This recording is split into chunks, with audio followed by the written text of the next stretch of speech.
हरिओम.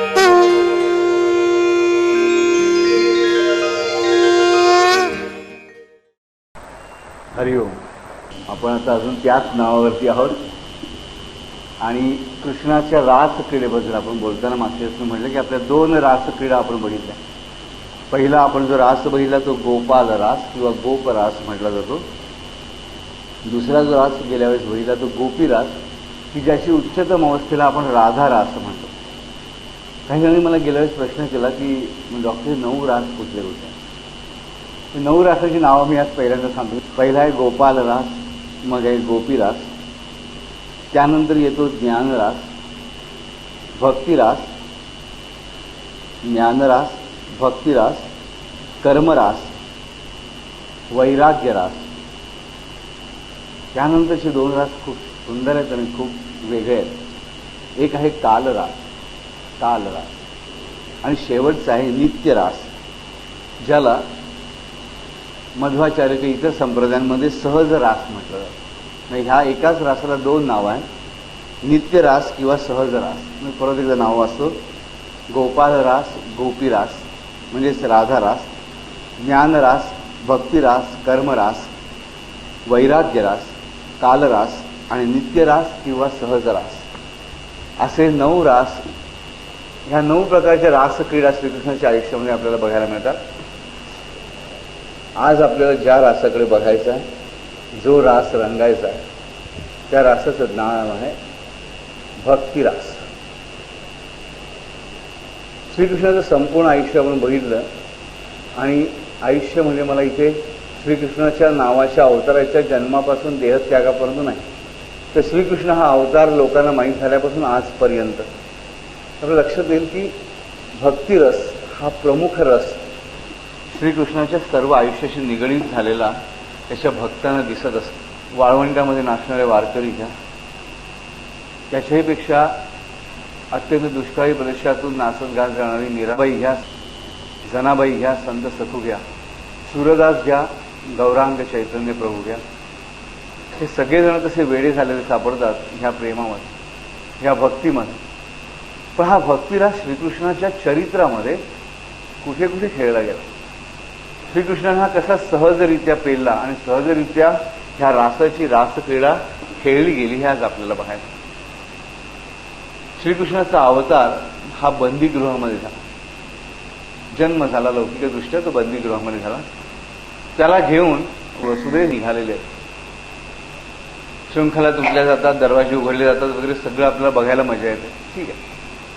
पण त्याच्यानंतर जेव्हा हा वसुदेव यमुना नदीच्या तीरावर जायला निघतो तेव्हा गोष्ट काय होते की या यमुना नदीच्या तीरातून, यमुना नदीच्या प्रवाहातून जात असताना पुराचं पाणी वाढत वाढत वसुदेवाच्या अगदी गळ्यापर्यंत येतं. वसुदेव घाबरत नाही, वासुदेव तसाच पुढे चाललेला आहे, टोपली डोक्यावर घेतलेली आहे आणि यमुना नदी कराल रूपाने वाढते. आणि ज्या क्षणाला तिला एकच इच्छा आहे की ह्या महाचैतन्याचा पदस्पर्श मला व्हावा. ज्या क्षणी तो स्पर्श तिला होतो त्या क्षणी ती शांत हो. म्हणजे हे प्रचंड रूप जे आहे हे भयानक रूप नाही आहे, ही भक्ती आहे. आणि यमुना कशी आहे आपण मागच्याच विरुद्ध ही काल नदी आहे. आता ही काल नदी का, मी मागच्याच म्हटलं की त्याच्या आपण सखोलमध्ये जायचं म्हटलं तर आपल्याला एक अख्खा दिवस पुरणार नाही. पण आज एक विवरण मला करायला पाहिजे की यमुना मुलगी आहे कोणाची. ही यमुना नदी कोणाची मुलगी आहे? सूर्याची मुलगी आहे. आणि बहीण कोणाची आहे? यमाची बहीण. आदर्श म्हणजे यमाची बहीण असलेली ही यमुना आहे. यम म्हणजे काय हे आपल्या सगळ्यांना माहिती आहे. यमाची बहीण असलेली यमुना ही काल नदी कशी, हे एवढं थोडक्यात ते आपल्याला समजून घ्यायला आज हरकत नाही. तशी ही महाकाल स्वरूपिणी नदी जी आहे, जी काल स्वरूपिणी आहे, ही यमुना जी आहे ती भक्तिरसाने एवढं महाप्रचंड स्वरूप धारण करते की तिचा पुराचा आवेग तिच्या दोन्ही काठांना, तिच्या सगर्भतेला पेलत नाही. कारण होतं काय की जेवढी जेवढी ती जास्त वेग धारण करते तेवढी जेवढी तिचं पात्र खोल बनत जातं असं वाटणार. आणि जेवढं ती खोल जाते त्या पायापासून लांब जात राहते आणि म्हणून ती अधिकाधिक प्रचंड स्वरूप धारण करते, अधिकाधिक तिला पूर येतो आणि शेवटी तिची जी निम्न गती आहे, खाली जाणारी गती आहे, तिचं पात्र जे खोल जातं तिच्या जोराबरोबर, त्याच्या वरचढ होऊन ती शेवटी श्रीकृष्णाचा पदस्पर्श स्वीकारते, म्हणजे अवगाहन करते, धारण करते, आणि त्याच क्षणी ती शांत होते. त्या यमुनेचं वर्णन त्यावेळेचं किती सुंदर आहे बघा, की यमुना अत्यंत जोराने वाहायला लागते, प्रचंड पूर येतो, पण तो पूर तिच्या पात्राच्या बाहेर जात नाही, तर तिच्या पात्रामध्येच खोल जात जातो. तिच्या काठावरच्या कोणाला ती त्रास देत नाही. माझ्या भक्तीसाठी जर मी इतरांचा बळी देणार असेल तर ती भक्ती नव्हे, ती साक्षात कालस्वरूपिणी जमुना जन्माच्या वेळेस हा भक्ती संप्रदाय कसा सहजरित्या सुरू करून देते बघा. ही काल नदी आहे, ती तिची भक्ती एवढी प्रचंड वाढवते, पण त्या भक्तीच्या आवेगामुळे ऍक्च्युली ती पदस्पर्शापासून लांब राहते, जसं पात्र खोल जात आहे. ती भीत नाही. ती मनात काय विचार करते की मी जेवढी खाली जाईन, जेवढी अधिकाधिक मी खाली जाईन, तेवढा अधिकाधिक माझ्यामध्ये हा उमाळा जास्त येईल, आणि जेवढा माझा उमाळा, माझा लोंढा प्रवाह जास्त येईल, तेवढं माझं हृदय आनंदाने भरून जाईल. यमुनेबद्दलचे श्लोक खूप सुंदर आहे. तर अशा ह्या विचाराने यमुना वाहत राहते. ज्या क्षणाला तिला स्पर्श होतो या श्रीकृष्णाच्या पदकमलांचा, त्या क्षणी ती शांत होते. त्या चरणांचा स्पर्श होईपर्यंत ती शांत होत नाही. ती आवेगावर आवेग येतच आहे. प्रचंड लोंढा घेऊन ती समर्थपणे खाली जाते आणि तेवढ्याच जोराने वर येते. आणि हे करत असताना ती कुठेही कोणालाही नुकसान करत नाही, त्रास करत नाही. लक्षात ठेवा, अशी ही कालस्वरूपिणी जमुना माता, जय यमुना मैया, तर ही तिच्या भक्तीचं प्रचंड प्रदर्शन करते. महाकाली, महालक्ष्मी आणि महासरस्वती ही 3 स्वरूप आदिशक्तीची प्रमुख रूपं मानली गेली. त्यातली महाकाली ही कालस्वरूपिणी आहे, आणि म्हणूनच त्या महाकालीची प्रतीक रूपाने पूजा यमुनेमध्ये केली जाते. महालक्ष्मीची प्रतीक रूपाने पूजा सरस्वतीमध्ये केली जाते, आणि महासरस्वतीची पूजा ही गंगेमध्ये केली जाते. आपण बऱ्याच वेळा अर्थ असा लावतो की सरस्वती तसं नाही. सरस्वती आणि महासरस्वती पूर्ण निम्न वेगळ्या देवता.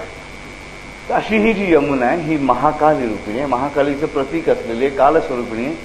त्या कालस्वरूपी नदीने श्रीकृष्णाच्या भक्तीचा प्रथम अध्याय लिहिलाय बघा.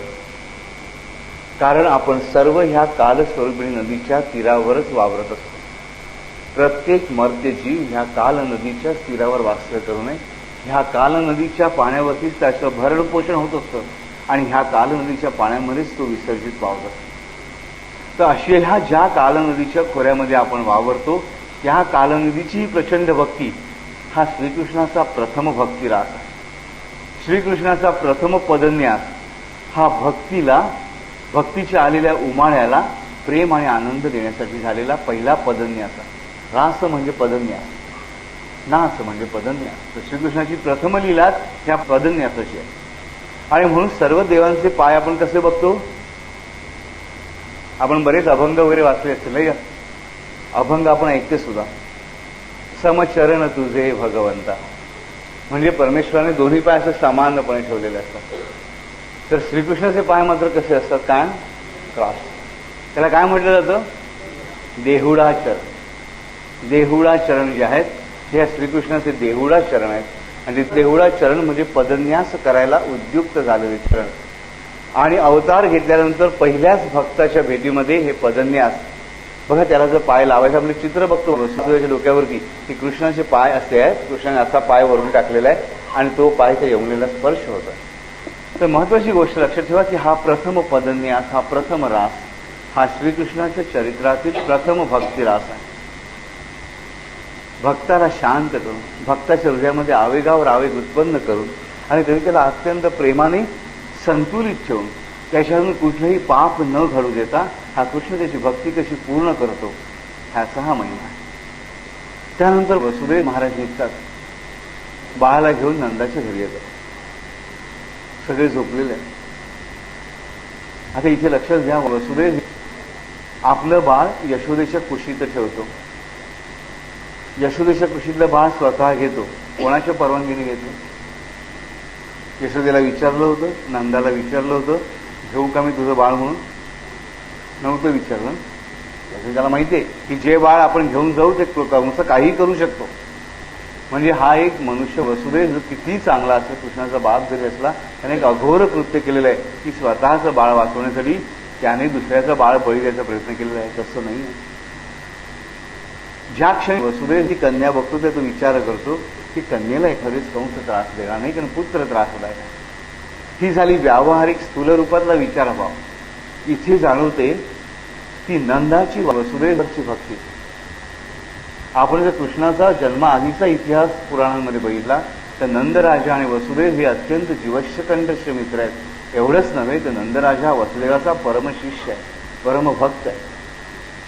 आणि नंदराजाने आधीच वचन दिलेलं आहे वसुदेवाला. कारागृहामध्ये जेव्हा नंदगुरु भेटायला जातो नंदराजा, त्याला वसुदेवाला वचन देतो की हे तात, हे ज्येष्ठ बंधू, हे मम सद्गुरू, जेव्हा कधी तुला माझ्या आयुष्यातला कुठलाही भाग वापरावासा वाटेल तर तो सर्वस्वी तुझाच आहे म्हणून समज. माझ्या अनुज्ञेची वाट बघू नको. हे पूर्णपणे वचन वसुदेवाने घेतलेलं नाहीये. वसुदेवाने घेतलेलं नाहीये तर नंदराजाने स्वतःहून दिलेलं आहे. आणि त्याच वचनाच्या आधाराने हे बाळ घेऊन हा वसुदेव निघतो. इथे दिसते की नंदाची ह्या वसुदेवावरची भक्ती आणि वसुदेवाची परमेश्वरी शक्तीवरची भक्ती. ही परमेश्वराची जी आकाशवाणी झालेली आहे वरातीमध्ये देवकी आणि वसुदेवाच्या, की कंस हा 8वा पुत्र तुझा घात करेल, तर त्या 8व्या पुत्राच्या परमेश्वरी अवताराच्या रक्षणासाठी काहीही करण्याची तयारी ही वसुदेवाची भक्ती त्या लक्षात. आणि हे बाळ घेऊन जेव्हा हा परत कारागृहामध्ये येतो, कंसाला कळतं की बाळ झालेलं आहे, तो धावत येतो. आणि त्या क्षणाला कळतं त्याला की नाही हा मुलगा नाही मुलगी आहे. तो म्हणतो नाही मुलीला कशाला मारा. तर कंसाचं जे महामात्य वगैरे आहे ते सांगते मुलगी मुलगा हा विष्णू मोठा नाटकी, हा स्त्रीचं रूप अनेक वेळा घेऊन झालेला आहे, मोहिनी झालेला हा. आणि स्त्रीचं रूप घेऊन मोहिनीचं रूप घेऊनच असुरांची वंचना केलेली आहे. तर हा आता कशा स्त्री रूपाने आला नसेल, मारून टाकले. आता ज्यांनी देवी महात्म्य वाचलं आहे त्यांना माहिती आहे की ही जी नंदा घरी जन्मलेली कन्या आहे हा स्वतः श्रीदेवीचा अवतार आहे. महाकाली हा प्रथम अवतार, महालक्ष्मी हा दुसरा, तिसरा महासरस्वती आणि ह्याचा अवतार म्हणजे जी नंदाच्या घरी कन्या रूपाने जन्मली. ज्या क्षणी कंस आपल्या हातामध्ये ते बाळ उचलतो, गर्ग फिरवतो आणि मारायला आपटतो, तर होतं काय की हे बाळ निसटून आकाशात जातं. अनंत विजा कडकडून चमकतील असा प्रकाश उत्पन्न होतो. आणि ही भुवनेश्वरी प्रगटते आणि म्हणते की कंसा, ज्याला तू मारायला बघतोय तो केव्हाच निसटला. त्याला परत एकदा जागृती करून देते ही आदिमाया आहे, की मातृस्वरूपी ही प्रेम आहे. त्याला आठवण करून देते की तू चुकतोयस, तुझा प्रत्येक डाव हुकतोय, आता तरी सावध हो. कंस तरी सावध होतो. ज्या क्षणी ही जोगमाया आहे, ही नंदादेवी आहे, ही जिकडे प्रगट होते त्यानंतर पुढे तिचं काय होतं. देवीमातेमध्ये त्याचं वर्णन आलेलं आहे की जेव्हा ही योगमाया प्रगट आहे तिथून ती विंध्याचलामध्ये जाते. विंध्याचल पर्वतावरती जिला आपण मा विंध्यवासिनी म्हणतो, ही मा विंध्यवासिनी म्हणजेच देवीचा अवतार म्हणजेच माता नंदादेवी. ही जी विंध्यवासिनी रूपाने तिथे त्या ठिकाणी ती उत्पन्न झालेल्या शुंभ आणि निशुंभ या असुरांचा पुनर्जन्म झालेला असतो. महासरस्वतीने शुंभ निशुंभांना ऑलरेडी मारलेला आहे. परत त्यांचं जेव्हा प्रागट्य होतं त्या दोघांना ठार मारण्यासाठी ती विंध्याचलावर जाते. आणि मग त्याच ठिकाणी ती शांत होऊन आनंददायिनी स्वरूपामध्ये विराजमान झालेली आहे विंध्य पर्वतावरती, जिला दुसरं नाव आहे मा विंध्यवासिनी. तशी नंदादेवी हिचीही भक्ती आहे ह्या परमेश्वरी तत्वावरची, ह्या नारायणीचं या नारायणावरचं प्रेम, ह्या आदिशक्तीचं या आदिशक्तिमानावरचं प्रेम आणि भक्ती, ह्याचा हा रास आहे. हा रास ज्या क्षणी खेळला जातो त्या क्षणाला आणखीन काय काय गोष्टी घडल्या आहेत, तर महत्वाच्या आणखीन 2 गोष्टी घडल्या की ज्या क्षणी ही नंदादेवी उचलून आकाशामध्ये जाते त्याच क्षणी संपूर्ण वातावरणामध्ये एक उत्कृष्ट सुगंध पसरलेला असतो. तो सुगंध इतक्या दूरपर्यंत जातो की जे गर्गमुनी आहेत, गर्गमुनी तपश्चर्येमध्ये मग्न झालेले आहेत, त्या तपश्चर्येमध्येही त्यांना त्यांचा गंध जाणवतो. गर्गमुनी आश्चर्य पडतो की माझ्या तपश्चर्येमध्येही जो बाधा आणू शकत नाही, बाधा आणू शकेल अशी कुठलीही गोष्ट नाही, हा सुगंध मला जाणीव, ह्या सुगंधाची जाणीव प्राप्त झालीच कशी. त्या क्षणी आत्मबलाने गर्ग ऋषींना जाणीव होते की ज्याचा मला कुलगुरू व्हायचा याचा श्रीकृष्ण जन्माला आला. आणि प्रेमयुक्त अंतःकरणाने गर्गमुनी हात जोडतात त्या परमेश्वरी अवतार नमस्कार करण्यासाठी तेवढ्यात नारद मुनी तिथे येतात. नारद मुनी म्हणजे भक्तिरसाचा उद्गार. नवविधा भक्ती ज्याने उत्पन्न केली तो हा नारद तिथे येतो आणि गर्ग मुनीला म्हणतो, हे गर्ग थांब, हात जोडू नकोस. गर्ग आश्चर्यात पडतात. अरे परमेश्वरी तत्व अवतरलंय, मी हात जोडू नये, कारण तुला त्याचं गुरु व्हायचं. जेव्हा हा परमेश्वर सदेह मानवी रूपामध्ये अवतरलेला आहे, तो मानवाचे सगळं गुणधर्म घेऊन जन्माला आलेला आहे आणि मानवाचे सगळे नीतिनियम त्याला पाळायचे आहे. तो कितीही श्रेष्ठ आणि विशाल असला तरी तुला त्याचं गुरु होण्याचं नाटक करायचंच आहे. तो मोठा नटनाटकीच आहे. त्याचा गुरु म्हणून जर तू आला आहेस तर त्याला तुला नमस्कार करायचा आहे, तुला त्याला नमस्कार करून चालला नाही. गर्ग ऋषींच्या डोळ्यातून पाणी येतं. गर्ग म्हणतो, हे कसलं विधिलिखित नारदा की प्रत्यक्ष परमेश्वर माझ्यासमोर बसणार आणि त्याच्या मुखातून एक शब्द ऐकण्याऐवजी मी माझी बरोबर त्याच्यासमोर करावी. त्या नारद म्हणतात, बघ शेवटी त्या जोग मायेच्या प्रकाशाने तूही दिपलास ना, त्या मायेने तुलाही गुंतवलंस ना. गर्ग राजा, म्हणूनच तुला सुगंध आला तुझ्या तपश्चर्यामध्ये, कारण हा सुगंध म्हणजे त्या मायेचा सुगंध आहे, हा मायेचा मोह आहे. लक्षात ठेव, शेवटी तू त्याला जे शिकवशील ते तोच तुझ्याकडून शिकून घेणार आहे आणि तुझ्याकडून बोलून घेणार आहे. कसला अहंकार धरतो, सोड या मोहाचा नाद. त्या क्षणी गर्ग ऋषी मनोभावाने नारदाला नमस्कार करतात. हा भक्तिरसाचा सोहळा बघा. नवविधा भक्ती स्थापन करणारा, सर्व जगात प्रसार आणि प्रचार करणारा नारद, सर्वश्रेष्ठ भक्त, गर्ग ऋषींसारखा तेजोमय भक्त की जो सूर्याची गतीसुद्धा बदलू शकत नाही. परमेश्वर आपला शिष्य मिळणार म्हटल्यावर त्याला अहंकार नाही झाला, हा बघा परमेश्वर माझा शिष्य झाला नाही, तर परमेश्वर माझा शिष्य म्हणून त्याला वाईट वाटलेला आहे. हा भक्तिरसाचा रास बघा किती सुंदर खेळला जातोय. आणि कोणाच्या तालावर खेळला जातो, तर नारदाच्या चिपळीच्या आणि विणेच्या तालावरती हा रास खेळला जातोय. त्यानंतर गर्ग ऋषी शांत चित्ताने ध्यान करायला लागतात. ध्यान करायला लागल्यानंतर सातत्याने महाविष्णूच्या स्वरूपाच्या ऐवजी बाळकृष्णाचं स्वरूप यायला लागतं. आता हे तर अयोग्य म्हणून सांगितलेलं आहे. जोपर्यंत हे रूप माझ्या डोळ्यासमोर हलत नाही तोपर्यंत मी अन्न आणि पाणी काही भक्षण करणार नाही, असा ध्यास गर्गमुनी घेतो. पण तरी डोळ्यासमोर बाळकृष्णाचं स्वरूप यायला लागतं. पण त्याच परमेश्वराच्या आज्ञेने ते स्वरूप येता कामा नये म्हणून अत्यंत प्रखर तपश्चर्येला गर्गमुनी सुरुवात करतात. शेवटी वेळ अशी येते की अन्न सोडलं, मग पाणी सोडलं, आता वायूही मी भक्षण करणार नाही म्हणून श्वासांचा निरोध करून गर्गमुनी बसून राहतात. आणि अशी वेळ येते की आता श्वासांचा निरोध केल्यामुळे हे पंचप्राण ब्रह्मरंध्रातून बाहेर पडणार आणि त्याच क्षणाला त्याच ब्रह्मरंध्रामध्ये हा महाविष्णू आपला चरण स्पर्श करतो. आपल्या उजव्या पायाचा अंगठा त्याच्या ब्रह्मरंध्रावरती ठेवतो आणि त्याला सांगतो की मी तुझाच आहे. तू माझा आहेस म्हणत नाही, लक्षात ठेवा परमेश्वर, तर मी तुझाच आहे. हा भक्तिरसाचा रास बघा किती सुंदर आहे. परमेश्वर सांगत नाही तू माझा आहेस, मी तुझा आहे. हा सुंदर सर्वश्रेष्ठ भाव आहे, लक्षात ठेवा. आणि हा श्रीकृष्णाच्या आयुष्यामधला खरा खरा भक्तिरास. त्यानंतर एक एक एक एक घटना घडत घडत श्रीकृष्णाचं चरित्र पुढे जातं. ह्या गोपींचा भाव आपण बघितला, त्यांची भक्ती आपण बघितली, ह्याच भक्तिरसाचं वेगळं स्वरूप बघितलं. त्यानंतर येतो आपण ज्याचं मागे वर्णन बघितलं की पेंद्या, एका हाताने छोटा, एका पायाने लंगडा आणि बोलताना जिभेने तोतरा असलेला. ह्याची श्रीकृष्ण परमभक्ती. हा त्याच्यावर गोपरास खेळत नाहीये, हा त्याच्यावर भक्तिरास खेळतो, लक्षात ठेवा. हा त्याला खायला दिल्याशिवाय स्वतः खात नाही. स्वतःची शीश बाकीची भाकरी आहे, जो भाकर तुकडा आहे, कारण हा राधेकडचा नोकर आहे, लक्षात ठेवा. पेंद्या हा राधेचा नोकर आहे. राधा आणि अनंगपालाचा नोकर हा पेंद्या आहे. ह्याही गोष्टीला काही महत्व आहे. शिळा तुकडा घेऊन येतोय पण त्याचा पहिला घास कृष्णानेच खाल्ला पाहिजे. तो किती वेडा आहे, वाकडा आहे, शिवाय त्याला परवाच नाही, परवा नाही, म्हणजे ह्याच्याला भान नाही आहे. श्रीकृष्णाने खाल्ल्यानंतरच त्याला ते गोड लागतं. एक सुंदरसा सण येतो आणि त्या सणाच्या दिवशी राधा मैया अत्यंत प्रेमाने पंचपक्वांना असं ताट करून त्याला देते. पेंद्याने ताट घेऊन बसतो आणि नेहमीची पद्धत काय तर दररोज सकाळी जेव्हा ते रानात गुरं चढत जातील तेव्हा मिळालेला घास पहिला कृष्णाला द्यायचा. हाच पहिल्यांदा पंचपक्वानाचा घास पेंद्याच्या समोर होतो, पहिल्यांदा आयुष्य, लक्षात ठेवा. रात्रीची वेळ, रात्रीच्या वेळेस संध्याकाळच्या वेळेस घास देण्याची त्याची प्रथा नाही आहे, पण पेंद्याचा हात अडकतो, पेंद्याचा घास अडकतो. हे अन्न बघूनही त्याला त्याची वासना होत नाही. अरे काय छान आहे, किती दिवसांनी मला मिळालं, नाही, पहिला इथं एवढं छान मला मिळालंय, म्हणजे कृष्णाला कसं येणार? तो तर आता झोपलेला असतो. पेंद्या ते ताट तसंच ठेवून देतो. बघा, एक अत्यंत गरीब मुलगा, आईबाप नसलेला अनाथ मुलगा, ज्याने कधीच गोडधोड खाल्लेलं नाही, पंचपक्वान्नाचं ताट त्या माऊलीने समोर ठेवलेलं आहे. आग्रह करते, पोटात भुकीचा डोंब उसरलेला आहे, पण पेंद्या म्हणतो मला हे ताट नको.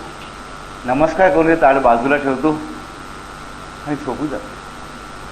सकाळी उठतो, गुरं चरायला जातो, बरोबर ते ताट घेऊन जातो. कृष्ण म्हणतो, अरे मला नेहमीची तुझी भाकरीच पाहिजे आहे. मग हा देवही किती लबाड आहे. त्याच्याबरोबर सकाळची न्याहारी दिलेलीच असते राजाने, कारण राजाला माहीत असं काय रात्री जेवला नाही, तुझं भाकर तुकडा घालतो आणि त्याच्या तोंडात घालतो. देवाने खाल्लं तेच आपण खायचं, पण हा परमेश्वरी शिळा भाकर तुकडाच खातो. ते अन्न परत घरी घेऊन जातो. रात्री परत तीच परिस्थिती येते, ते ताट तसंच ठेवलं जातं. असे 7 दिवस जातात. 8व्या दिवशी सकाळी कृष्ण त्याला म्हणतो, अरे ते पंचपक्वान्नाचं आणलं होतं माझ्यासाठी, ते तर तू मला परत दिलंच नाहीस. अरे देवा, तू मागतच नाहीस रे, मी मागितल्यावरच तू द्यायला पाहिजेस का रे? तुझा अधिकार नाही का माझ्यावर बळजबरी करण्याचा? तुझा अधिकार आहे रे पेंद्या माझ्यावर बळजबरी करून सांगण्याचा की खा, माझ्यासाठी खा. पेंद्याला खूप आनंद. बघा किती भक्तिरसाचा सुंदर रास चाललाय, किती सुंदर नृत्य आहे. हा आनंद मिळाला. हा रास किती सहज सुंदर आहे बघा. अरे तुला अधिकार नाही का रे? अरे मी नसेल, मी नाही म्हणत असेल, घे तुझा हात आणि घाल माझ्या तोंडात, कोंब आणि सांग हे मी तुला प्रेमाने देतोय, मी स्वीकारेन रे राजा. हे देवाचं प्रेम किती आहे बघा आपल्या भक्तांवरती. आणि कृष्णा ते कापड उघडतो आणि आतमध्ये पूर्णपणे खराब झालेलं अन्न पेंद्याला दिसतं. पेंद्या बावरून जातो, ह्या माझ्या देवाला मी हा घास कसा देतो? किडे वळवळत आहे, आंबलेला आहे, घाण दुर्गंधी येत आहे, हे अन्न त्याला द्यायचं कसं कळत नाही. पेंद्याच्या मनात एकच विचार येतो, आता हे अन्न कृष्णाने मला काय सांगितलं की बळजबरी माझ्या तोंडात घाल, नाहीतर मी स्वतः बळजबरीने येऊन हे खाईन. आता घास दिला नाही तर माझा लाडका कृष्ण होऊन हे वाईट अन्न बळजबरीने खाईल माझ्यासाठी. आता पेंद्याला भीती नाही की मी हा घास देवाला कसा देऊ, हा घास देवाला द्यायचाच नाही. अन्न आहे फेकूनही द्यायचं नाही, कारण हा प्रसाद म्हणून मी आणला होता. पेंद्या ते सगळं अन्न ग्रहण करतो, एक शीत सुद्धा ठेवत नाही. माझ्या देवालाही देता कामा नये. बघा आपण 2 वेगळ्या वेगळ्या घटना बघितल्या की माझ्या देवाला देते म्हणून मी अन्न खात नाहीये, आणि इकडे माझ्या देवाला मिळू नये म्हणून मी सगळं अन्न संपवतोय. पण भावना किती प्रखर आणि सुंदर आहे बघा. श्रीकृष्ण परमात्मा हे सगळं प्रेमाने बघतो.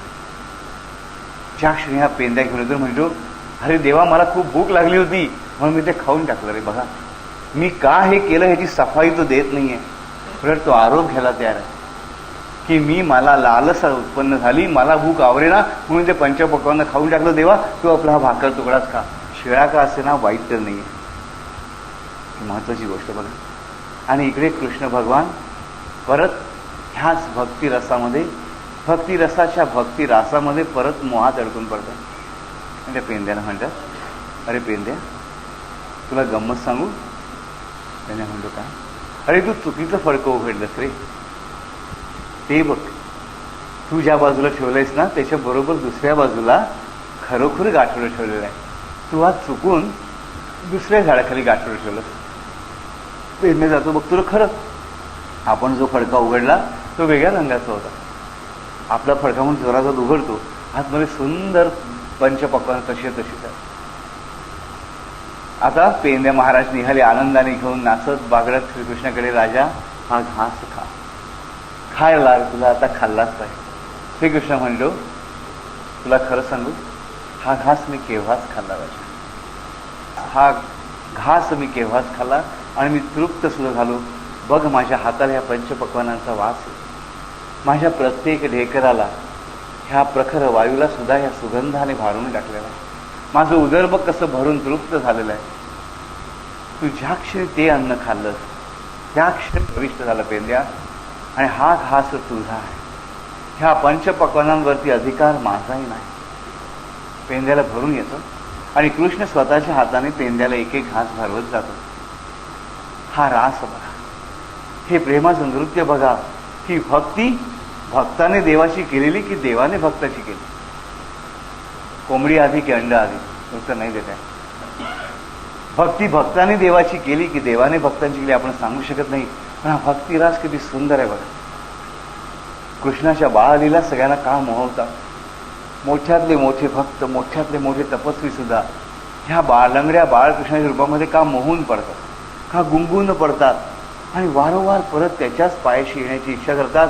देवा आम्हाला मोक्ष नकोच, तू मागे घेऊन धावत आलास की आम्ही त्याला त्या मोक्षाला तुळवू लाखेने आणि सांगू देवा आम्हाला मोक्ष नकोच, आम्हाला फक्त तुझे चरण कमळ. ह्या चरण कमळांचं रहस्य ह्या रासामध्ये, ह्या पदन्यासामध्ये. हे देहुडा चरण म्हणून असे क्रॉस आहे, पूर्णपणे एकमेकाच्या विरुद्ध आहेत आणि विरुद्ध असल्यामुळे ते सम आहेत. Action and reaction are equal and opposite.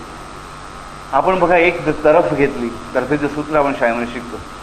मध्ये जो संतुलन करणारा बिंदू असे दोन्ही बाजूला सारखं वजन असलं तरच ती तुला केली जाते. संपूर्ण संतुलन हे देहुडा चरण करतात. पूर्णपणे दोन विरोधी शक्ती, शिव आणि जीव, पवित्रता आणि अपवित्रता, ज्ञान आणि अज्ञान, ह्या दोन्हीमध्ये विरुद्धता असूनही त्यांना समानपणे सहकार्य, आधार देण्याचं कार्य म्हणजे देहुडा चरण. आणि म्हणून या देहुडा चरणाच्या प्रेमामध्ये तुकोबा महाराज बोलले, ज्ञानेश्वर तर वेडे झाले. आणि ज्ञानेश्वरांनी ह्या कृष्णाचं पांगुळ पण सुद्धा स्वीकारलं. ज्ञानेश्वरांच्या अनेक विध रचना आहेत, त्यातली एक सर्वश्रेष्ठ रचना म्हणजे पांगुळ. अभंग असतो, ओवी असते, तसं एक वेगळी रचना असते, त्याला पांगुळ म्हटलं जातं. आणि ज्ञानेश्वरांनी जी पांगुळ लिहिली ती एवढी सुंदर आहे की वाचताना खरंच माणसाचे डोळे डबडबून जातात, किती प्रेम आहे. कारण शेवटी लिहिणाराही श्रीकृष्ण, ज्याचं लिहिलं गेलं तोही श्रीकृष्ण आणि जो भाव तोही श्रीकृष्ण. ही महत्वाची गोष्ट. तर हा रास ह्या पेंद्याबरोबर जर खेळला गेला तोही भक्तिरास.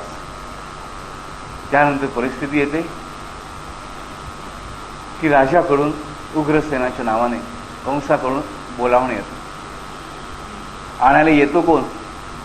अक्रूर. अक्रूर आलेला आहे, यादववंशी आहे. हा येतो आणि कृष्ण आणि बलरामाला घेऊन जायला मिळतो. सगळ्या गोपी विरहामध्ये व्याकुळ झालेल्या आहेत. पण या विरहामध्ये व्याकुळ न झालेली राधा आपण मागच्या वेळेस बघितली होती. ह्या विरहामध्ये व्याकुळ झालेल्या सर्व गोपींना कृष्ण सांगतो की मी तुमच्याबरोबर कायम राहीन, सदैव राहीन, पण ह्यापुढे तुम्हाला मला शोधावं लागणार नाही. गोपी तृप्त आहे. तरीही जे बाकीचे जन आहेत ते रडत रडत कृष्णाच्या रथामाहून चाललेले आहेत. विरहाचं दुःख आहे. पण हे विरही कसं आहे? हा भक्तीतून उद्भवलेला आहे. हा विरहाचा पदन्यास नाही आहे, तर त्यांचं प्रत्येक पदन्यास श्रीकृष्णाच्या मागोमाग चाललेला आहे. आणि जेव्हा यमुनेच्या तीरापर्यंत हा येतो तेव्हा काय सांगतो? यमुनेच्या तीरावरती येतो तेव्हा काल नदीच्या गिरेवर सांगतो की परत जा. जेव्हा जेव्हा या यमुनेच्या तीरावर तुम्ही याल, जेव्हा जेव्हा तुम्ही यमुनेच्या तीरावर याल, तेव्हा तेव्हा तुम्ही, आणि जेव्हा जेव्हा तुम्ही माझं नामस्मरण कराल, माझं स्मरण कराल, तेव्हा तेव्हा तुमच्याबरोबर मी तुम्हाला पाहिजे तसं हजर असेल. जेव्हा केव्हा हा जीव अवतरेल, हा जीव परत परत जन्म घेईल ह्या काल नदीच्या तीरावरती आणि माझं ह्या परमेश्वराचं स्मरण करील, त्या क्षणाला मी त्याच्याबरोबर रास खेळण्यासाठी, त्याच्याबरोबर जगण्यासाठी, नाचण्यासाठी उभा असेल. यमुनेच्या तीरावर जाऊन त्याला हाक मारायची नाही, त्या काल नदीच्या तीरावरच्या प्रत्येक येण्या जाण्यामध्ये त्याला हाक मारायची. आणि काल नदीच्या तीरावरचं येणं जाणं म्हणजे जन्म आणि मृत्यू. तर जेव्हा जेव्हा हा जीव अवतरेल तेव्हा तेव्हा त्याने मला हाक मारली की प्रत्येक वेळी त्याच्या मागच्या जन्माच्या पापांचा विचार न करता, प्रत्येक जन्माच्या वेळी, प्रत्येक येण्याच्या वेळी म्हणजे की मागील जन्माच्या प्रारब्धाचा विचार न करता मी त्याच्याबरोबर उभा असेल. ही महत्वाची गोष्ट लक्षात ठेवा. किती सुंदर रास आहे बघा, किती सुंदर वचन आहे बघा. भक्तांनी न मागता दिलेलं वचन आहे. त्यानंतर कृष्ण आणि बलराम निघतात, मथुरेमध्ये येतात. मथुरेमध्ये एक सुंदर घटना घडते कुब्जेची. अष्टवक्र असलेली कुब्जा कंसाच्या मंदिरामध्ये, कंसाच्या राजवाड्यामध्ये चाकरीला आहे. कशासाठी? तर फक्त उठणं उगाळण्यासाठी, फुलांच्या माळा करण्यासाठी. तिने लहानपणापासून कृष्णाचं सगळ्या बाललीला ऐकलेल्या आहेत आणि हा परमेश्वर अवतार ह्याच्यावर तिची पूर्णपणे खात्री झालेली आहे. हा प्रभू रामचंद्र आहे हेही तिला माहीत झालेलं आहे. बघा, ही साधी कुब्जा आहे एक कुरूप स्त्री म्हणून विख्यात आहे. लोक हिची हेटाळणी करते, ही शिकलेली नाही, ही दासी आहे, पण हिला हिच्या भक्तीने माहीत झालेले हा श्रीकृष्ण म्हणजे श्रीराम आहे. ते निघाले, तिला कुठेतरी रस्त्यात सांगत, अगं कुबजे, तुझा तो गोपाळ कृष्ण आला बरं का. आनंदाने बेभान झालेली आहे कुश. ती कुबजा नाचत बागडत त्या फुलांच्या माळा घेत घेत पुढे चाललेले. आणि ज्या क्षणी तिला कोणीतरी सांगतं हे कृष्ण आणि बलराम चाललेले आहेत, परत धावत धावत सगळ्या गर्दीला तोडून ही माऊली पुढे जाते. आणि ज्या क्षणी ती कृष्णाला बघते त्या क्षणी त्या कंसासाठी केलेली जी उटी आहे ती स्वतःच्या डोक्याला लावते. कंसासाठी केलेले सगळे हार ती स्वतःच्या गळ्यामध्ये घालते आणि तिला घालायचं श्रीकृष्णाला. पण ज्या क्षणी ह्या कृष्णाचं दर्शन झालं त्या क्षणी ती कृष्णात विलीन झाली. लक्षात ठेवा, हा कृष्ण आणि ही मी, ही भावनाच उरली नाही. ती पूर्ण म्हणून तिला कंसाची भीती उरली नाही. ती कंसासाठी केलेली उलटी मी त्याच्या शत्रूला लावते, ही भावना कधी उरेल की जेव्हा तिचं वेगळं अस्तित्व उरेल तेव्हा. ही कुब्जा अशा प्रकारे कृष्णाच्या चरणी विलीन होते की या माळा ती स्वतःच्या गळ्यात घालते, ती उलटी स्वतः लावते आणि श्रीकृष्णाने फक्त वेड्यासारखी बघत राहते. आणि मग हा परमपिता परमवत्सल श्रीकृष्ण फक्त आपल्या एका उंगलीच्या मध्यमाजीला म्हणलं त्या मध्यमेच्या स्पर्शाने ह्या अष्टवक्रेला सरळ करतो. सरळ केल्यानंतर ही भानावर येते आणि श्रीकृष्ण तिला विचार, तुला काय पाहिजे. श्रीकृष्ण, मला परत अष्टवक्रा कर. का? कारण ज्या क्षणी मी अष्टवक्रेची सौंदर्यवती झाले माझं भान परत आलं देवा, मला हे भान नको. किती सौंदर्य आहे बघा. ही कुंतीचंच दुसरं रूप आहे. कुंतीला देव म्हणतात की तुला काय वर पाहिजे माते माग. कुंती म्हणते मला आयुष्यभर दुःख दे. का? तर सुखामध्ये एखाद्याच मी तुझं नाम घ्यायला विसरेन, पण दुःखामध्ये मी कधीही विसरणार नाही. ही कुब्जा भानावर येते अष्टवक्रेची सौंदर्यवती झाल्यामुळे. म्हणजे कृष्ण सांगते देवा वर देणार असेल तर मला परत अष्टवक्र कर, पण आता भान नको राहू दे माझं स्वतः. हा भक्तिरसाचा पदन्यास बघा. असं हे भक्तिरसाचं सौंदर्य ठाई ठाई त्या कृष्ण चरित्रामध्ये आपल्याला दिसतं. आणि कृष्णाच्या प्रत्येक पदन्यासाबरोबर हा भक्तिरस अधिकाधिक रंगत लिहित जातो. त्यानंतर कंसवध होतो. उग्रसेनाला हा जाऊन भेटतो. उग्रसेन म्हणतो, हे श्रीकृष्णा मी विरुद्ध झालो, तू माझा नातूच आहेस, तू ह्या राजगादीचा अधिकारी आहेस, तू राजा. कृष्ण म्हणतो मी राजा होणार नाही, राजा तूच व्हायचा. उग्रसेन अत्यंत निष्कपटी, अत्यंत प्रेमळ, नितांत सुंदर भक्त आहे. तो कृष्णाच्या चरणावरती आपलं मस्तक ठेवू इच्छितो. कृष्ण त्याला नाही म्हणतो की हे तात तू माझा मातामह आहेस, माझ्या आईचा काका आहेस, हे तुझं कार्य नव्हे. राजा म्हणून त्याला तो अभिषेक करतो. आणि त्यानंतर काही काळ तिकडे त्याची घडी बसेपर्यंत राहून जेव्हा जायला निघतो उग्रसेन म्हणतो की आता हे राज्य मी कसं चालवायचं. तेव्हा कृष्णाने केलेला उपदेश, कृष्णाने सांगितले वाक्य खूप सुंदर आहे. कृष्ण त्याला एवढंच सांगतो की हे तुझं नाहीच, हे फक्त सांभाळण्याची जबाबदारी तुझी आहे योग्य रीतीने, असं समजून हे राज्य शकट चालव. परमेश्वराची वस्तू म्हणून हे सांभाळ. आणि हे सांभाळत असता असा एक दिवस तू परमेश्वर स्वरूप होऊन जा. उग्रसेन त्याला म्हणतो, हे कृष्णा, सर्व जगाला तू फसवतोस, तू मलाही फसवतोस, पण मला एकच वचन हवं आहे परमेश्वरा, हे केशव, हे कृष्णा, की हे सगळं मी करणार आहे तुझ्या आज्ञेने, पण हे सगळं करण्यासाठी सदैव तू माझ्या जवळ राहा. तू कुठेही जा, मी तुला अडवत नाही, पण तरी तू माझ्या जवळ राहा. भक्तीचं आणखीन एक स्वरूप बघा. मागतो इकडे की तू जा, कुठेही जाऊ नकोस मी म्हणत नाही, पण तू माझ्या जवळ राहा.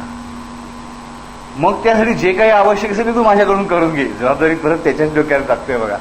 शेवटी त्याच्या आईचा भागा आहे ना, आजोबा आहे. ही परिस्थिती आहे बघा. आणि हे वचन देऊन श्रीकृष्ण भगवान तिकडून निघालेले आहेत. सांदीपनी ऋषींच्या आश्रमामध्ये श्रीकृष्णाचं अध्ययन सुरू होतं. आपला शिष्य धर्म कृष्ण अत्यंत चांगल्या रीतीने सांभाळतो. लाकडं फोडतो, मोळ्या गोळा करतो, पावसामध्ये भिजून बांध घालतो, सगळं करतो. आणि शेवटी गुरुदक्षिणा मागायची वेळ येते. सगळं शास्त्र संपन्न होतं. सांदीपनी ऋषी काही आलतू फालतू ऋषी नाही, त्यालाही पूर्ण कल्पना आहे की हा कोण आहे, आपण ह्याच्यापुढे काय नाटक करतो. कृष्ण विचारतो, हे परमेश्वरा, हे सद्गुरुराया, गुरुदक्षिणा मी काय द्यावी. सांदीपनी हसतात, म्हणतात, तू येऊन शिकलास मी उपकृत झालो. ह्याच्यापेक्षा गुरुदक्षिणा ती कुठली? खरं सांगायचं झालं तर ह्या गुरुदक्षिणेचं ओझं तुझ्यावर राहील तर बरं देवा. बघा भाव किती सुंदर आहे.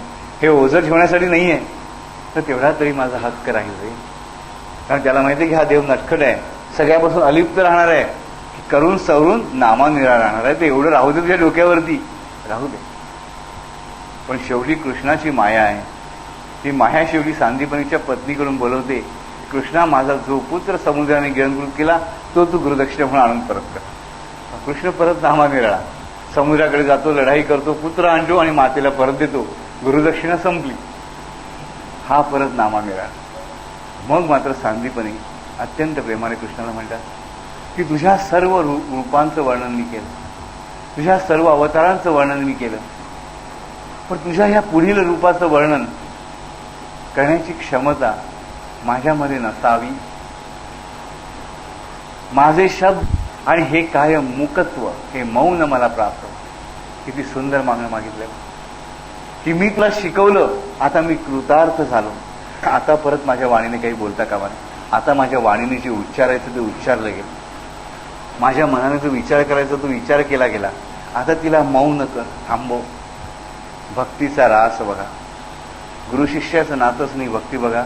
आणि श्रीकृष्ण त्याला सांगतो की एक लक्षात ठेव गुरुवर्य, ह्या पुढे जेव्हा जेव्हा मी अवतार घेईन तेव्हा तेव्हा तूच माझा गुरु असशील, हे लक्षात ठेव. किती श्रेष्ठ भक्ती आहे, किती श्रेष्ठ रस आहे मला सांग. त्यानंतर एकदम आपल्याला जाणवतात ते पांडव, लाक्षागृहातून बाहेर पडलेले पांडव. तोपर्यंत पांडवांशी काही कृष्णाचं नातं नसल्यासारखंच आहे. सख्खा मामेभाऊ असूनही पांडव आणि कृष्ण कधी भेटलेले नाहीये. द्रौपदीचं स्वयंवर होतं, स्वयंवरामध्ये कृष्ण त्यांना बघतो काय आणि त्यांच्या पाठोपाठ येतो काय. आणि ज्या क्षणी पांडवांनी कृष्णाला बघितलंय त्या क्षणी त्यांनी त्याला आपला मानलंय. भेटून 2 घटकाही झालेले नाहीये कृष्णाला भेटून, लक्षात ठेवा.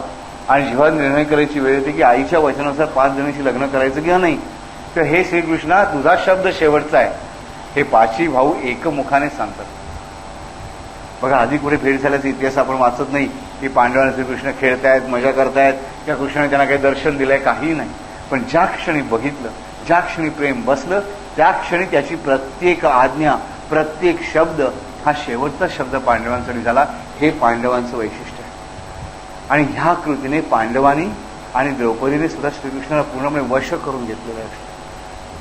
कायमचा वश झाला श्रीकृष्ण त्यांना, कायमचा त्यांचा सांगाती झाला. शेवटच्या क्षणापर्यंत त्यांची पाठ राखण करण्याचा. ना धरी करी शस्त्र मी सांगेन गोष्टी युक्तीच्या चार. सगळं शस्त्र अस्त्र सगळं सैन्य कौरवानं देऊन टाकलं, पण स्वतः मात्र ह्या पांडवांची पाठराखण करत आहे. आणि पाठराखण त्यांनी कायमची केली, लक्षात. ह्याच भक्तिरसाचं एक उत्कृष्ट स्वरूप आपण बघतो, सुवर्णतुलेमध्ये. आपण सुवर्णतुलेची गोष्ट आधीच बघितलेली आहे, पण आज आपण त्याच्यात परत शिरूया ना. त्यानंतर आणखीन एक अशी सुंदर घटना कृष्णाच्या आयुष्यामध्ये येते, ह्या भक्तिरसाने ओतप्रोत भरलेली, की ज्या ठिकाणी श्रीकृष्णावरची भक्ती नव्हे तर श्रीकृष्णाची भक्ती समोर येते. आणि श्रीकृष्णाची भक्ती कशावरची आहे? सत्यावरची, सत्यनिष्ठा. की ज्या क्षणी हे महाभारताचं युद्ध सुरू होतं, त्या महाभारताच्या युद्ध सुरू झाल्यानंतर त्या भीष्मांची एकच इच्छा असते की माझा जर वध व्हावा, आणि इच्छा म्हणूया तर ह्या केशवाच्या हातातून व्हावा. बरं, भीष्म हे कायम कृष्णाचा उल्लेख केशव, गोपाल म्हणून करतात. आणि ती इच्छा म्हणूया की माझा मृत्यू झालाच तर केशवाच्या हातून व्हावा. पण ही इच्छा धारण करताना भीष्म काय म्हणतात की तरीही परमेश्वरा तुझं वचन असत्य होऊ नये. बघा भक्त कसा आहे. परमेश्वराने वचन काय घेतलंय? सांगेन गोष्टी युक्तीच्या चार, ना धरी करी शस्त्र. भीष्मांचा वध होणं जर आवश्यक आहे कृष्णाच्या हातून, तर कृष्णाला शस्त्र धरलं पाहिजे. पण शस्त्र धरून जर वध केला तर कृष्ण असत्य वचने झाला. म्हणून भीष्म फक्त काय करतात, एवढं घनघोर युद्ध मांडतात की शेवटी कृष्णाला फक्त सुदर्शन चक्र हातात घ्यावं लागतं. आणि ज्या क्षणी चक्र हातात घेतो श्रीकृष्ण, त्या क्षणी भीष्म जो आहे तो हात जोडून उभा राहतो, भगवंताकडे म्हणतो ये श्रीकृष्ण, ये केशवा, आणि कर हा शिरच्छेद. हा देह त्याचीच वाट बघत उभा आहे. आणि त्याच क्षणाला अर्जुन परत सावध झाला. लढाईला सुरुवात झालेली आहे. कृष्णाचं वचनही ठेवलं गेलं आणि भीष्माचं वचनही ठेवलं गेलं. सत्यप्रियता दोघांचीही ठेवली गेली. आता परिस्थिती उद्भवते की ह्या भीष्माला मारायचं कसं, हे अर्जुनाला प्रश्न पडलेला आहे. श्रीकृष्णाला माहिती आहे की ह्याला कोण मारू शकतो. कृष्ण आपल्याच परमप्रिय भक्ताला मारण्यासाठी काय करायचं याचं कटकारस्थान करतो. लक्षात ठेवा. द्रौपदीला सांगतो की द्रौपदी जा, सकाळी सकाळी पहाटे भीष्म ध्यान लावून बसलेले असतील, त्याला नमस्कार कर, म्हणजे तुला आशीर्वाद देतील. सौभाग्यवती भाव की झालं, सगळं संपलं. द्रौपदी जाते, कृष्णाची बहीण आहे ती, कृष्ण आहे लक्षात ठेवा. जाते आणि नमस्कार करते. बांगड्यांचा आवाज ऐकून डोळे न उघडता भीष्म आशीर्वाद देतो. सौभाग्यवती भाव. ज्या क्षणी डोळे उघडतो त्या क्षणी कळते, डोळे उघडण्याच्या आधीच माहिती असतं हे नाटक कोणाचं. हे कृष्णे, ज्याने तुला इथे पाठवलं त्याचीच ही लीला आहे. कारण शेवटी माझा लय कसा व्हावा ह्याची काळजी त्यालाच. किती सुंदर भावना आहे बघा. त्याला तो कटकारस्थान म्हणत नाही मला मारण्याचं, तर म्हणतोय की माझा लय कसा करायचा ह्याची काळजी शेवटी त्या भगवंतालाच असणार ग, दुसऱ्या कोणाला असणार. द्रौपदी म्हणते, हे तात, तुम्ही माझे वडील आहात, पण तुमचा मृत्यू मागितल्याशिवाय माझ्या पतीचं रक्षण होऊ शकत नाही. मग मी तुमच्या मृत्यूचा उपाय मागायला आले. तिला किती दुःख असेल विचार करा. ती व्यभिचारी स्त्री नाहीये, ती पापणी नाहीये, ती तेजस्वी नाहीये, ती अग्निशिखा आहे. ती पूर्ण शुद्ध स्वरूपिणी महापतिव्रत आहे. लक्षात ठेवा. जिला आपण पंचपतिव्रतांमध्ये स्थान दिलेलं आहे. तिला किती वेदना झाल्या असतील की ज्याच्यावर तिने अपरंपार प्रेम केलं त्या भीष्माचा मृत्यू मागता. पण कृष्णाने सांगितलेल्या गोष्टीच्या ती बाहेर गेलेली नाही. त्या मृत्यूचं सगळं कारण सांगितल्याने द्रौपदी हताश होऊन परत येते आणि ती युधिष्ठिराला काय सांगते की जे मी सांगते ते वेदनाकारक आहे, त्यातून वेदना उत्पन्न होणार आहे, पण ते ह्या केशवाचं कार्य आहे म्हणून आपल्याला सांगितलं, मला सांगितलं पाहिजे आणि तुम्हाला केलं पाहिजे.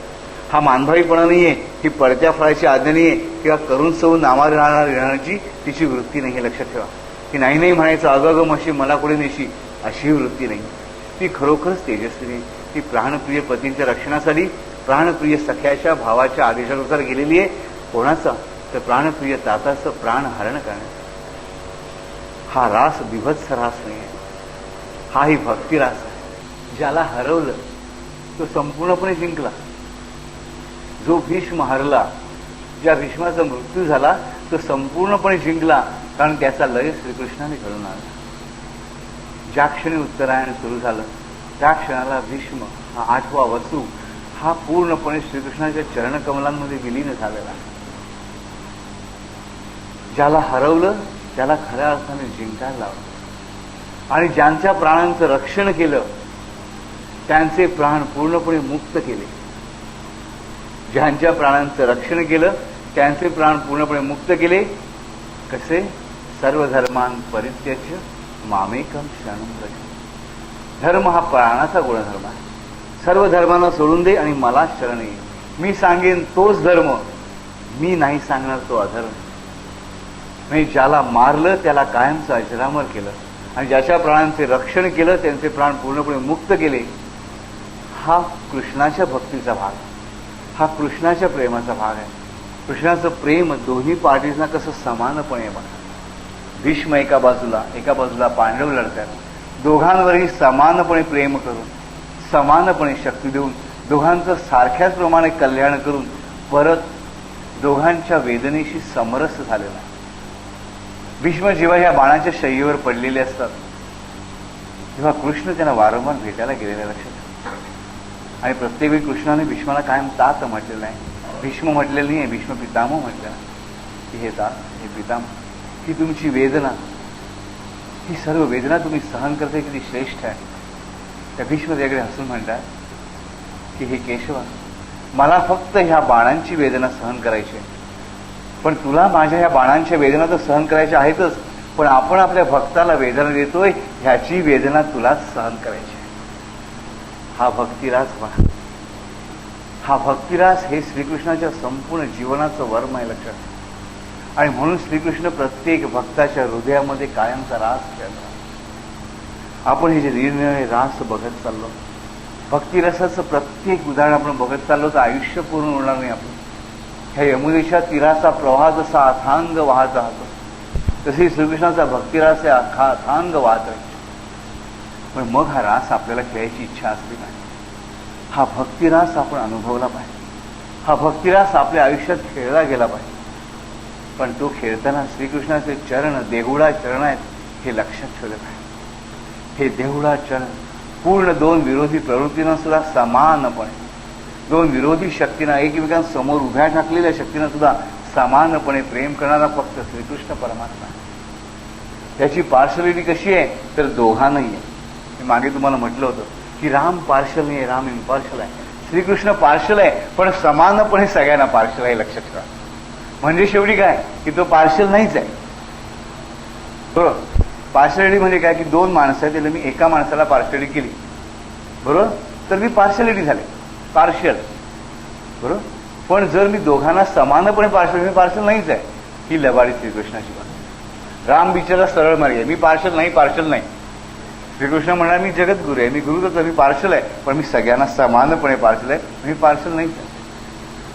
हे देहुडा चरण लक्षात ठेवा, हे लबाड चरण आहे. म्हणूनच तो नोकर होऊ शकतो श्रीखंड्या म्हणून एकनाथांचा. तो कान्होपात्याच्याकडे घेऊ शकतो. तो असुरांसाठी असुराचं रूप धारण करू शकतो. असुरांचा नाश करण्यासाठी स्त्री रूप धारण करू शकतो. भक्तांच्या कुठल्याही वृत्तीच्या शमनासाठी, त्या वृत्तींचं दमन करण्यासाठी त्या वृत्तींचं रूप सुद्धा तो देऊ शकतो. हे लक्षात घ्या. हे त्याचं प्रेम आहे, ही त्याची भक्ती आहे. आणि हेच ह्या देहुडा चरणांचं सर्वात मोठं महत्त्व आहे. हे देहुडा चरण आपल्या अंतरंगात उमटवायला आपण सुरुवात करूया. घट्ट पकडून ठेवूया. काही हो, कसंही हो, पण हे दोन श्यामल चरण कधी माझ्या अंतःकरणापासून दूर होऊ नयेत. परमेश्वर, भीष्माचा हा रास आपल्याला खेळायचा आहे. आपण पेंद्याच्या गतीने खेळूया. पेंद्याची भक्तीची गती मी म्हणत नाही तर त्याचे लंगडे पाय आणि थोडक्या हाताने आपण रास खेळूया. माझ्याकडे पंचपक्वान्न नसू देत, शिळी भाकरी असू देत, माझ्याकडे शब्द नसू देत, माझ्याकडे मौन असू दे, माझ्याकडे मौन नसू दे, मूर्खपणाची बडबड असू दे, हे सगळं असू दे, मी कसाही असू दे, पण मला हे दोन चरण सातत्याने दिसेल आहे. आणि हे देहुडा चरण हेच गुरुतत्वाचं लक्षण आहे. कृष्ण वंदे जगद्गुरु. हे दोन श्यामल चरण ज्ञानेश्वरांनी कायम ध्यास घेतला, माझ्या हृदयावर कायमचे बसलेले असू दे आणि त्यांच्याशिवाय मला अन्य गती नको. आज आपण ह्या देहुडा चरण असलेल्या श्रीकृष्णाची आठवण करायची, स्मरण करायचं आहे, गान करायचं आहे. आणि त्यासाठी आज आपण फार वेगळ्या प्रकारे त्याचा उच्चार करणार आहोत. ओम श्री देहुडा चरण मम, ओम श्री देहुडा चरण मम काया वाचा मनसा. थोडं मोठं आहे बघा. ओम श्री देहुडा चरण मम काया वाचा मनसा. आणि आपण हे 9 वेळा म्हणणार आहोत नवविधा भक्तीसाठी. परत एकदा आपण फक्त परत सगळी एकदा म्हणूया आणि मग आपण, मी एक हरिओम म्हटलं की मग आपण 9 वेळा सुरुवात करूया. ओम श्री देहुडा चरण मम काया वाचा मनसा. हरिओम. आता आपण 9 वेळा म्हणायचं आहे. ओम श्री देहुडा चरण काया वाचा मनसा. ओम श्री देहुडा चरण काया वाचा मनसा. ओम श्री देहुडा चरण मम काया वाचा मनसा. ओम श्री देहुडा चरण मम काया वाचा मनसा. ओम श्री देहुडा चरण मम काया वाचा मनसा. ओम श्री देहुडा चरण मम काया वाचा मनसा. ओम श्री देहुडा चरण मम काया